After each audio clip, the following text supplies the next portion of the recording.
Sebanyak 3.932 aparatur sipil negara di lingkungan pemerintah Kota Palembang dilantik pada 2 Mei 2025.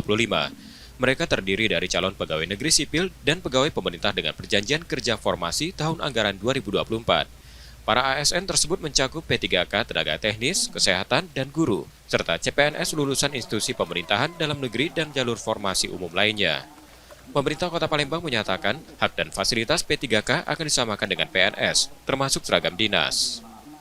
Selain itu, Pemkot telah meminta instansi terkait untuk mengkaji pemberian tunjangan tambahan penghasilan pegawai bagi P3K. Dan mereka sudah mengabdi cukup lama karena ada formasi mereka praktek dan alhamdulillah semuanya lulus. Tinggal tersisa beberapa lagi yang ini juga akan ada regulasi baru untuk juga mereka mengikuti seperti yang sudah lulus sekarang. Pelantikan disambut antusias para ASN. Mereka bersyukur dan siap mengabdi. Kami di honor sudah 9 tahun sampai 10 tahun. Mungkin ada teman-teman yang sudah belasan tahun juga mengabdi di honor. Ya harapannya ke depan kami menjadi ASN yang berguna aja. Proses rekrutmen Pemkot Palembang belum berakhir. Sekitar 2.009 orang lainnya dijadwalkan mengikuti tes P3K tahap kedua dalam waktu dekat. Nur Muhammad, Kompas TV, Palembang, Sumatera Selatan.